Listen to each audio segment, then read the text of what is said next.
அனைவருக்கும் வணக்கம். Semiconductor sector, அதாவது கோவிட் டைமில் நம்ம பார்த்துருப்போம். கோவிட் இந்தியன் எக்கனாமியை வந்து எப்படி நம்ம 1991 இருந்து வேறுபடுத்தி பார்க்குறோமோ, அதுக்கு முன்னாடி ஒரு க்ளோஸ்ட் எக்கனாமியாக இருந்தது, அதன் பிறகு ஒரு ஓப்பன் எக்கனாமியாக இருந்துச்சு இல்லையா? ஸோ அதே போல் இந்த 2019 வந்த கோவிடையும் நாம் ஒரு எக்கனாமிக் ரீஃபார்மாக வந்து பார்க்கலாம். ஏன்னா அதுக்கு முன்னாடி இருந்தக்கூடிய அந்த எக்கனாமிக் அப்படிங்கிறது அதன் பிறகு வந்து ஃபுல்லாக சேஞ்ச் ஆகிடுச்சு அப்படின்னு சொல்லலாம். நம்ம நிறைய தொழில்களை பார்க்குறோம். முன்னாடி வந்து ஹோட்டல்ஸ் வந்து அந்தளவுக்கு கிடையாது. ஆனால் இப்போது எத்தனை ஹோட்டல்ஸ் நம்ம பார்க்குறோம். நிறைய தொழில்களை நாம் இந்த கோவிடுக்கு பிறகு எவால்வ் ஆனது நாம் கண்கூடாக பார்த்துட்டு இருக்கோம் இல்லையா? ஸோ அதுபோல் செமிகண்டக்டர் செக்டாரையும் வந்து ஒரு செக்டராக வந்து சொல்கிறாங்க. என்னென்னு பார்த்துருவோமா? Everything look normal with the global supply chains till the inherent weakness got exposed in the wake of COVID-19. அதுக்கு முன்னாடி வரைக்கும் ஒரு காம்பவுண்ட் ஒரு சப்ளை செயின் இருக்குதுன்னு வச்சுங்களேன். அந்த சப்ளை செயினில் எல்லாமே நார்மல் அப்படின்ற மாதிரி தான் தோணிட்டு இருக்கோம். ஸோ எது முக்கியம், எது லீஸ்ட் இம்பார்ட்டன்ட் அப்படின்லாம் வந்து நமக்கு தெரியாமல் இருந்தது.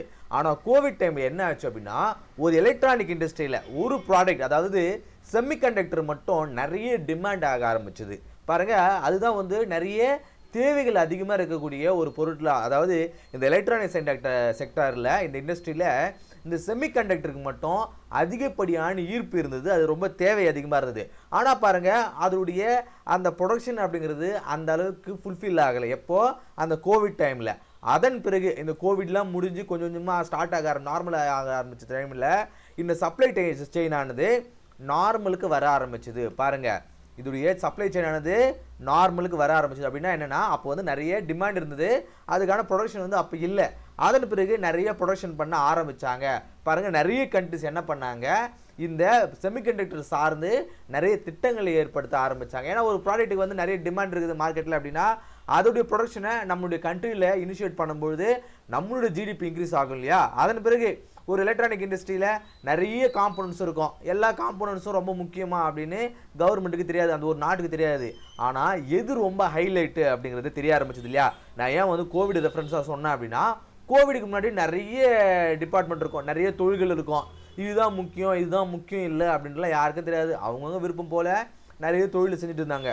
ஆனால் அந்த கோவிட் டைமில் சில டிபார்ட்மெண்ட், சில துறைகள் வந்து ரொம்ப இம்பார்ட்டன்ட் ஆகிடுச்சு. அதில் ஒன்று தான் வந்து இந்த சாப்பாடு அப்படிங்கிறது. நீங்கள் பாருங்கள், கோவிடுக்கு முன்னாடி இந்த ஹோட்டல்ஸ்லாம் நிறைய இருக்காது. முக்கியமாக இந்த பிரியாணி கடைலாம் வந்து அந்தளவுக்கு கிடையவே கிடையாது. டீ கடை அந்தளவுக்கு கிடையாது. ஆனால் அந்த கோவிடுக்கு பிறகு எத்தனை டீ ஷாப், நம்ம ஒரு ஹைவேல போகும்போது எத்தனை டீ ஷாப் முன்னாடிலாம் பார்க்க போகிறோம். நாங்கள் சென்னை டு பெங்களூர் ஹைவேல நாங்கள் போகும்போது அந்தளவுக்கு டீ கடையே கிடையாது. இப்போ பாருங்கள், தடுக்கி விழுந்தால் டீ கடைன்ற மாதிரி நிறைய டீ கடை. அதே மாதிரி ஹோட்டலு, எவ்வளோ பிரியாணி கடை, நிறைய ஃபுட் விளாகர்ஸ் வர ஆரம்பித்தாங்க. ஸோ இந்த சேஞ்சஸ் எதனால் ஆரம்பிச்சுது? ஸோ மனுஷனுடைய இக்கட்டான சூழ்நிலையில் மனிதனுக்கு தேவை என்ன?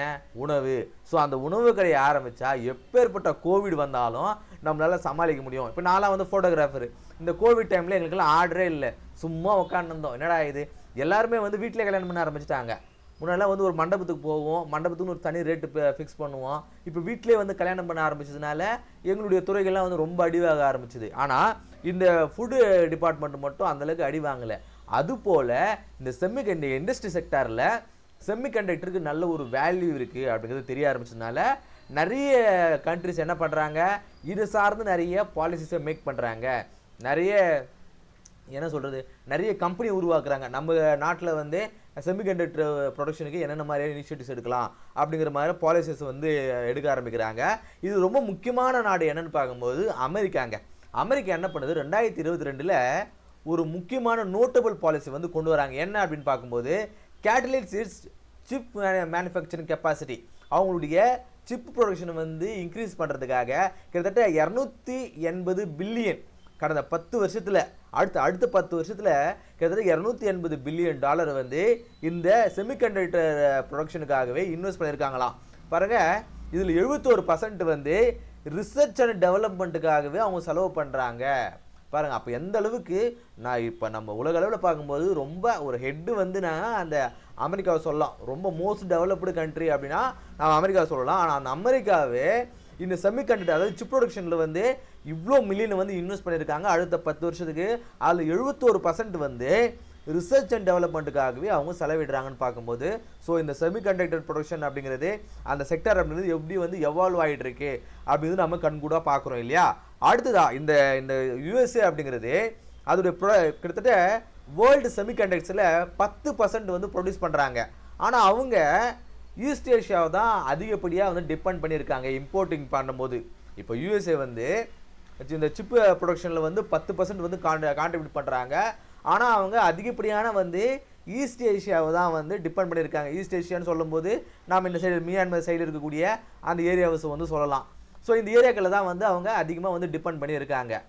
அதன் பிறகு இது இந்தியா பார்க்குது இல்லையா? ஸோ அப்படியேப்பட்ட அமெரிக்காவே இவ்வளோ அதுக்காக மெனக்கெடும்போது நாம் எதுவும் பண்ணலனா எப்படி அப்படிங்கிறதுக்காக பாருங்கள், அட்டைனிங் செல்ஃப் ரிலையன்ஸ், நாமே வந்து இந்த தண்ணீர் பெறதுக்காக ஆத்ம நிர்பார் பாரத் அப்படிங்கிற ஒரு திட்டத்தின் மூலமாக இந்த வேல்யூ செயின், குளோபல் வேல்யூ செயினை வந்து இன்க்ரீஸ் பண்ணுறதுக்காக மல்டிபிள் பாலிசிஸ் வந்து கொண்டு வந்திருக்காங்க இன்வெஸ்ட்மெண்ட்டுக்காக.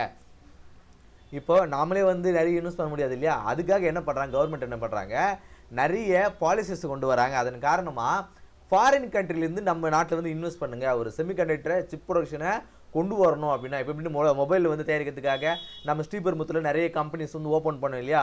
ஸோ அதே போல் நீங்கள் சிப்பு உருவாக்கணும் அப்படின்னா எங்கள் நாட்டுக்கு வாங்க, நாங்கள் நிறைய இன்சென்டிவ்ஸ் தரோம், இன்வெஸ்ட்மெண்ட்டுக்கு நிறைய வந்து பாலிசிஸ் கொண்டு வந்திருக்கோம் அப்படின்னு நிறைய பாலிசிஸ் வந்து இந்தியா வந்து கொண்டு வருது. அதன் பிறகு காம்ப்ரிஹென்சிவ் ப்ரோக்ராம் அப்படிங்கிற ஒரு ப்ரோக்ராம் கண்டக்ட் பண்ணுறது மூலம், அதாவது program for development of semiconductor and display manufacturing ecosystem அப்படிங்கிற ஒரு ப்ரோக்ராம் கொண்டு வரது மூலமாக கிட்டத்தட்ட 76,000 கோடியை வந்து கவர்மெண்ட் வந்து இதில் அப்ரூவ் பண்ணியிருக்காங்க.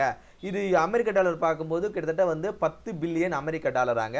கிட்டத்தட்ட 76,000 கோடி வந்து இதுக்காக ஒதுக்கீடு செஞ்சுருக்காங்க. எப்போது 2022 செப்டம்பர் மாதம்.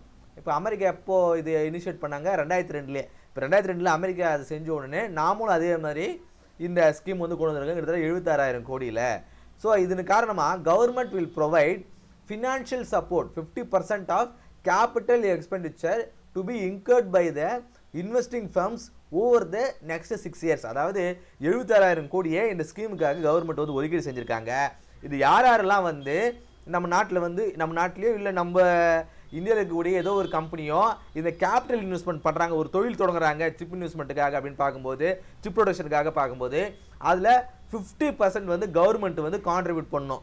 ஒரு சிப் ப்ரொடக்ஷன் ஸ்டார்ட் பண்ணுறதுக்கு ஒரு கம்பெனியான செலவு அப்படிங்கிறது ஒரு 100 கோடி ஆகுதுன்னு வச்சுங்களேன், அது ஒரு 50 கோடியை கவர்மெண்ட்டே கொடுக்கும். இது எப்போது, அடுத்த 6 வருஷத்துக்கு. அடுத்த 6 வருஷத்தில் எந்தெந்த கம்பெனிலாம் ஸ்டார்ட் பண்ணுறீங்களோ அவங்களுக்குலாம் நம்ம கொடுப்போம். சரி, அதுங்களாம் வந்து கவர்மெண்ட் வந்து கொடுக்கும். இப்போ நம்ம தெரிஞ்ச ஒரு அண்ணன் வந்து கேட்குறாரு, இவங்களாம் எப்படி இவ்வளோ பணக்காரன் ஆனாங்க அப்படின்னு கேட்டார் என்கிட்ட.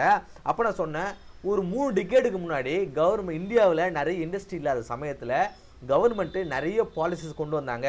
அதனால் என்ன சொன்னாங்க, நீங்கள் ஒரு சின்ன முயற்சி மட்டும் நீங்கள் எடுங்க, மற்ற எல்லா கான்ட்ரிபியூஷனும் கவர்மெண்ட் சைடுன்னு நாங்கள் கொடுப்போம் அப்படின்னு அந்த ஒரு வாய்ப்பை பயன்படுத்தி தான் இன்றைக்கி இருக்கிற நிறைய இண்டஸ்ட்ரியலிஸ்ட் வந்து பெரிய ஆளானாங்க. ஸோ அதுபோல் கவர்மெண்ட் சில பாலிசியை கொண்டு வரும்போது நீங்களும் சில முன்னெடுப்புகளை கொண்டு வந்தீங்கன்னா நீங்களுமே வந்து பணக்காரன் ஆகலானா அப்படின்னு சொல்லிட்டு இருந்தேன் அவர்கிட்ட. ஸோ அது போல் இப்போ இந்த சிப் ப்ரொடக்ஷனுக்காக கவர்மெண்ட் கொண்டு வந்திருக்காங்க இல்லையா? ஸோ 100 கோடி ஆகுது அப்படின்னா 50 கோடியை கவர்மெண்ட்டே கொடுக்கும். நீங்கள் 50 கோடி கொடுத்தா மட்டும் போதுமானது. நீங்கள் கூட இதை ட்ரை பண்ணுங்கள், சரிங்களா? அடுத்ததாக இதோடைய காம்போனன்ட் என்ன அப்படின்னு பார்க்கும்போது வேறு என்னென்னலாம் வந்து இந்த அந்த செமிகண்டக்டர் ப்ரொடக்ஷனில் என்னெல்லாம் கவர்மெண்ட் வந்து கான்ட்ரிபியூட் பண்ணுன்னு பார்க்கும்போது design linked incentive scheme, design சார்ந்து அந்த ஸ்கீம் வந்து கொண்டு வந்துருக்குறாங்க. அதன் பிறகு aim to nurture and facilitate conductor designed by domestic companies with deployment of intellectual property. இது என்ன சொல்கிறாங்க, இந்த டிசைன் லிங்க்டு இன்சென்டிவ் ஸ்கீம்னா என்ன அப்படின்னா, இப்போ நம்ம ஒரு செமிகண்டக்டருக்கான ஒரு டிசைன் வந்து செய்கிறோம் அப்படின்னு வச்சுங்களேன், அதுக்கான இன்சென்டிவ்ஸ் வந்து கொடுப்பாங்க. இப்போது வீடு கட்ட நம்ம வீடுகளுக்கெல்லாம் வந்து இந்த பிரதான் மந்திரி ஸ்கீம்லாம் ஒன்று வந்துருக்கும். வீடு கட்டுறதுக்காக என்ன சொல்லியிருப்பாங்க, வீடு கட்டுறதுக்கு கவர்மெண்ட் வந்து ஒரு அமௌண்ட் வந்து கொடுப்பாங்க. நம்ம கடைக்கால் போட்டு அதை ஃபோட்டோ எதுவுமே காட்டினா ஒரு அமௌண்ட்டு, அது இருக்குது பில்லர் எழுப்பி வீடு கட்டணும் அப்படின்னா அதுக்கு ஒரு அமௌண்ட்டு, கடைசியில் தளம் போட்டோம் அப்படின்னா அதுக்கு ஒரு அமௌண்ட், இப்படி பிரித்து கொடுப்பாங்க இல்லையா? ஸோ அது போல் ஒரு இன்சென்டிவ் ஸ்கீமாக வந்து இது நர்ச்சர் பண்ணுறாங்க அப்படிங்கிறது நம்ம தெரிஞ்சுக்கணும். அது எக்கனாமிக் சர்வே 2022 அண்ட் 2023 என்ன சொல்கிறாங்க அப்படின்னா, மேலே பார்த்தா தான் இன்டெலெக்சுவல் ப்ராப்பர்ட்டி இருக்குது இல்லையா? அது போல் செமிகண்டக்டர் டிசைன் உலக அளவில் இந்த செமிகண்டக்டர் டிசைனில் 20% வந்து கான்ட்ரிபியூட் பண்ணுது இந்தியா.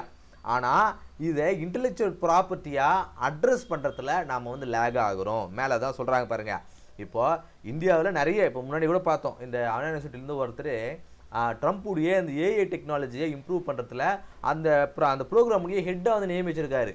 ஆனால் அவர் கண்டுபிடிக்கிற அந்த பொருட்களுடைய அந்த இன்டெலெக்சுவல் ப்ராப்பர்ட்டி அப்படிங்கிறது இந்தியாவை சாரும், ஆனால் இந்தியாவை சாராது. அதுக்காக தான் அந்த ஸ்கீம்லாம் வந்து கொண்டு வராங்க. இப்போது நம்ம இந்தியாவில் ஏதோ ஒரு நம்ம இந்தியாவை சேர்ந்த ஒரு விஞ்ஞானி வந்து ஒரு கொண்டு வராருன்னா அதுக்கான மானியம் கவர்மெண்ட் இருந்து வரும்பொழுது தானே அவர் என்ன பண்ண முடியும். பரவாயில்ல, நம்ம ஒன்று கண்டுபிடிச்சா கவர்மெண்ட் இவ்வளோ அமௌண்ட் தருதுன்னா அவர் முனைப்போடு செய்வார். அதுக்காக எந்த ஒரு ரெகக்னேஷனுமே இல்லை, எந்த ஒரு இன்சென்டிவும் இல்லை அப்படின்னா அவர் எதுக்காக செய்வார் பாருங்கள். குளோபல் செமிகண்டக்டர் டிசைனில் 20% வந்து கவர்மெண்ட்டில் சேர்ந்தவங்க தான் வந்து கான்ட்ரிபியூட் பண்ணுறாங்க அப்படிங்கிறதுனாலும், ஆனால் அதில் அதை இன்டெலெக்சுவல் ப்ராப்பர்ட்டியாக வந்து ரிஜிஸ்டர் பண்ணுறதுல இல்லை, கோட்டை விடுறோம் அப்படிங்கிறதுனால தான் அதையுமே வந்து இதை வந்து ரெக்டிஃபை பண்ணுறதுக்காக இந்த ஸ்கீம்ஸ்லாம் ஒன்று கொண்டு வந்திருக்காங்க அப்படிங்கிறத நாம் இதன் மூலமாக தெரிஞ்சுக்கிறோம். சரிங்களா? இந்த கிளாஸ் இல்லாமல் செமிகண்டக்டர் செக்டரை பற்றி பார்த்தோம். இந்த கிளாஸ் உங்களுக்கு யூஸ்ஃபுல்லாக இருந்திருக்கும் அப்படின்னு நம்புகிறேன். அடுத்த கிளாஸ் சந்திப்போம். நன்றி.